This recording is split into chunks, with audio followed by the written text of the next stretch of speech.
Hello everyone, welcome to my YouTube channel every time with Shyam Kumar. आज हम इस video में स्टडी करेंगे कि 1973 कॉन्स्टिट्यूशन जो पाकिस्तान का है उसकी साइलेंट फीचर्स क्या हैं और वो किसने दिया था और उसका रोल क्या है। तो चलें इसको फर्दर स्टडी करें। सबसे पहले हमारे पास आता है इंट्रोडक्शन कि ये जो 1973 का कॉन्स्टिट्यूशन है उसका इंट्रोडक्शन क्या है। तो उसका इंट्रोडक्शन ये है कि The 1973 Constitution is the third and current Constitution of Pakistan। जो 1973 वाला कॉन्स्टिट्यूशन था वो पाकिस्तान का थर्ड और करंट कॉन्स्टिट्यूशन है। ठीक है, वो जो है ना थर्ड कॉन्स्टिट्यूशन था और इस टाइम जो 2025 में जो कॉन्स्टिट्यूशन चल रहा है वो 1973 वाला कॉन्स्टिट्यूशन चल रहा है। और ये कॉन्स्टिट्यूशन जो है वो 10 अप्रैल 1973 को पास्ड हुआ था और जो मुल्क पे इस कंट्री पे जो एप्लीकेबल हुआ था या एनफोर्स हुआ था वो 14 अगस्त 1973 को हुआ था। इस पूरे कंट्री के ऊपर एप्लीकेबल जो एनफोर्स्ड हुआ था वो 14 अगस्त 1973 को हुआ था।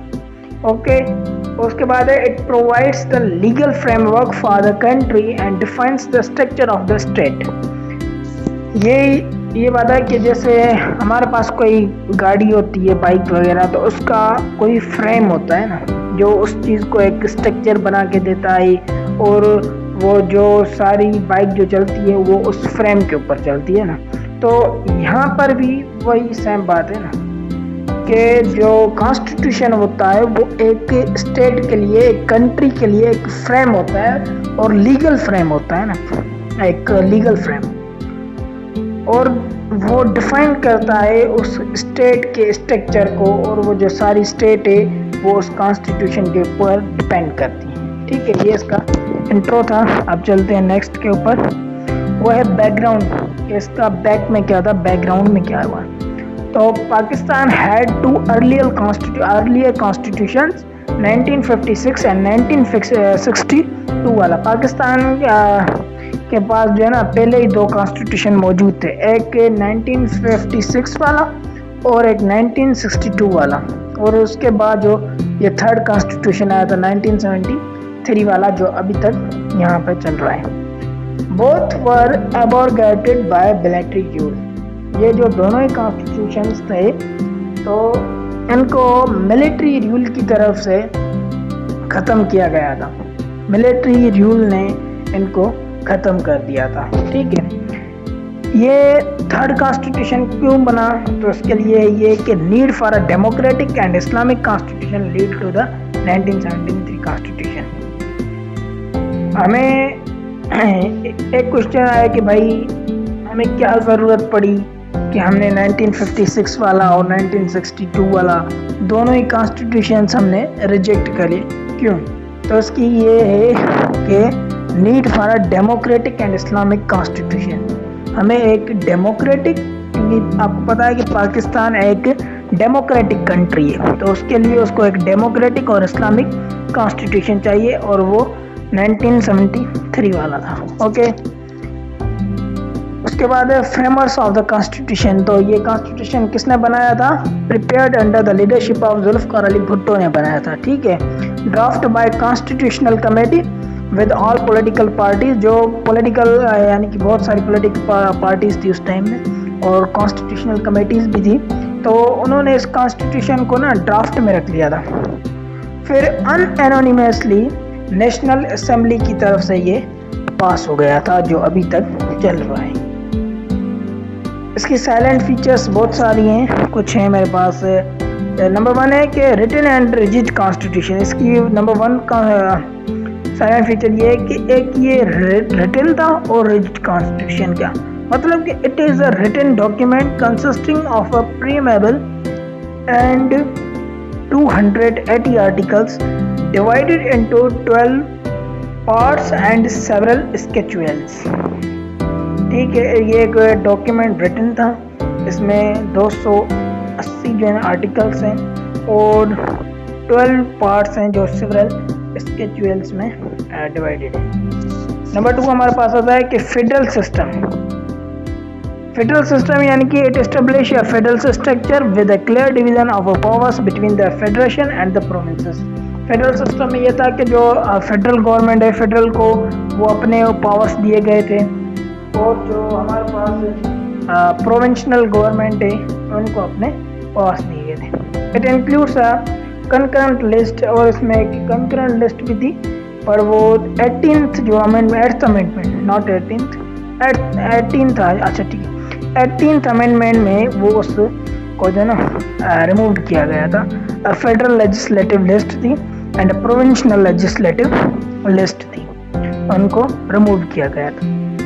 उसके बाद parliamentary form of government. The constitution provides for a parliamentary system where the prime minister is the chief executive. Parliamentary form of government का मतलब ये है कि इसमें जो हमारे पास जो प्राइम मिनिस्टर होता है वो चीफ एग्जीक्यूटिव होता है, यानी कि जो कंट्री रियासत है उसका सारे जो काम होते हैं, बिल पास करना वगैरह, ये भी जो है ना वो हमारा प्राइम मिनिस्टर करता है। बाकी जो प्रेसिडेंट होता है वो सिर्फ सेरेमोनियल हेड ऑफ स्टेट होता है, वो सिर्फ सेरेमोनी वगैरह के ऐसे ऐसे काम में परफॉर्म करता है। ओके, हमारे पास अब आ रहे हैं कि नंबर 4 है इस्लामिक प्रोविजंस। तो मैंने आपको पहले ही बताया कि इस्लामिक और डेमोक्रेटिक कॉन्स्टिट्यूशन जो है ना वो 1973 वाला था, तो इसलिए ये अभी तक एप्लीकेबल है। तो इस्लामिक प्रोविजंस क्या थे कि Islam is declared the state religion, कि भाई इस्लाम जो है वो स्टेट रिलीजन होगा। No law can be made repugnant to the injunctions of Islam, कोई भी ऐसा लॉ का जो है ना वो नहीं बनाया जाएगा जो इस्लाम के खिलाफ हो। The president and prime minister must be Muslim, जो हमारे पास प्राइम मिनिस्टर होगा और प्रेसिडेंट वो होगा वो मुस्लिम्स होंगे, ठीक है। Establishment of a council of Islamic ideology to advise on Islamic laws, और एक इस्लामिक काउंसिल बनाई जाएगी जो इस्लामिक लॉज के ऊपर एडवाइज करेंगी गवर्नमेंट को। और नंबर 5 है कि बाई कैमरल लेजिस्लेचर, यानी कि पार्लियामेंट जो है ना वो दो चीज़ों के या दो हाउसेस के ऊपर कंसिस्टेड होती है। नंबर 1 है नेशनल असेंबली, जिसको हम बोलते हैं लोअर हाउस, जो डायरेक्टली इलेक्टेड होते हैं वो हमारे पास नेशनल असेंबली में आते हैं, और जो सेनेट होता है वो अपर हाउस होता है जिसमें प्रोविंसेस की इक्वली एक रिप्रेजेंटेशन होती है ना, जैसे कि पाकिस्तान है, इसके 4 प्रोविंसेस हैं, तो उसमें 4 प्रोविंसेस की इक्वल जो है ना रिप्रेजेंटेशन होगी, तो वो हमारा सेनेट होगा जिसे हम अपर हाउस बोलते हैं। उसके बाद हमारे पास है नंबर 6 के fundamental rights. Ensure a wide range of fundamental rights including right to life, liberty and poverty, freedom of speech, religion and association, equality before law. These rights are justiciable meaning enforce by courts, और ये rights भी इस constitution में बताए गए थे। Number 7 है independent judiciary. Judiciary is independent from executive, और जो जुडिशरी है वो यानी कि जुडिशरी का मतलब होता है अदालतें, वो अपने एग्जीक्यूटिव्स जो हैं उनसे वो इंडिपेंडेंट है, ठीक है। Establish the supreme court, high courts and lower courts, वो अपनी कोर्ट्स बना सकते हैं और वहाँ पे वो एक जो है जज कर सकते हैं ना। Official language, Urdu is declared as the national language with English to continue for official use until arrangements are made। और उस टाइम जो है ना उर्दू को एक नेशनल लैंग्वेज करार कर दिया गया, और जो इंग्लिश है उसको एक ऑफिशियल लैंग्वेज यानी कि सिर्फ कम्युनिकेशन यानी कि कोई ट्रेड वगैरह करना था तो इसलिए हमने इंग्लिश रख दी है। उसके बाद है नंबर 9 तो provisions for emergency allows the president to declare emergency in case of war, internal disturbance और फाइनेंशियल स्टेबिलिटी। के प्रेसिडेंट को ये अलो था कि जब भी हमारे मुल्क के ऊपर कोई इमरजेंसी आती है कि जैसे कि जंग वगैरह होती है या कोई फाइनेंशियल इश्यूज आते हैं, तो उस टाइम जो प्रेसिडेंट है उसको वो अलो है कि वो टेक हैंडल कर सकता है उस चीज़ को, यानी कि एक स्टेट को संभाल सकता है, ठीक है, उसके पास ऑर्डर है। नंबर 10 है कि autonomy to provinces, recognize provincial autonomy greatly enhanced by the 18th amendment 2010 which developed powers from the center of to the provinces. Autonomy to provinces کا مطلب یہ ہے کہ جو صوبے ہیں ان کو اپنی پاور دی جائے، ان کو اپنی اتھارٹی آٹونومی دی جائے. یہ 18th امینڈمنٹ میں بھی اس کو بہت انہینسڈ کیا گیا ہے نا. اس کے بعد ہے protection of minorities, guarantee rights and protection to religious and ethnic minorities. جو بھی پاکستان کے اندر مائنورٹیز رہ رہے ہیں یعنی کہ نان مسلمس رہ رہے ہیں تو ان کے جو حقوق ہیں، ان کا جو ریلیجن ہے اور ان کی جو پروٹیکشن رائٹس ہیں وہ بھی انہیں دیے جائیں. ٹھیک ہے، اور یہ بھی ایک سائلنٹ فیچر 1973 کانسٹیٹیوشن میں تھی. اسٹرکچر آف گورنمنٹ، اور جو 1973 کانسٹیٹیوشن تھا اس میں گورنمنٹ کا اسٹرکچر کچھ اس طرح سے بنایا گیا ہے کہ برانچز آف گورنمنٹ کو 3 حصوں میں تقسیم کیا گیا تھا. 3 برانچز بنائی گئی تھی. نمبر 1 تھا ہمارے پاس executive, number 2 legislature, number 3 judiciary. اور جو ایگزیکٹو ہے اس میں ہمارے پاس آتا ہے prime minister, president and cabinet, اس کی اپنی کابینہ. ٹھیک ہے، اور لیجسلیٹو میں ہمارے پاس نیشنل اسمبلی اینڈ سینٹ، جو ہم نے اپنے آپ کو پہلے بتایا کہ upper house and lower house, وہ ہمارا لیجسلیچر. اور جو جوڈیشری ہے وہ کورٹس ہمارے ہو گئے جیسے supreme court, high courts and lower courts. یہ ایک اسٹرکچر ہوتا ہے. ٹھیک ہے، اسلامک پروویژنس کیا ہیں؟ آبجیکٹیو ریزولوشن اس میں انکلوڈیڈ ہے. اسلامک آئیڈیالوجی کاؤنسل اسٹیبلشڈ، یعنی کہ ایک اسلامک آئیڈیالوجی کاؤنسل بنائی جائے گی. اسلامک ریپبلک ڈکلیئرڈ، اور جو اسٹیٹ ہے اس کو اسلامک اسٹیٹ ڈکلیئر کیا جائے گا. قرآن اینڈ سنہ ایز سپریم لا، اور جو سارا کام ہوگا وہ قرآن اور سنہ کے اوپر ہی ہوگا، اور وہ ایک سپریم لا ہے. قرآن اینڈ اسلامیات ٹیچنگ کمپلسری، اور ہر اسکول یا ادارے میں قرآن اینڈ اسلامیات کو کمپلسری سبجیکٹس میں جو ہے نا اس کو ٹیچ کرایا جائے گا.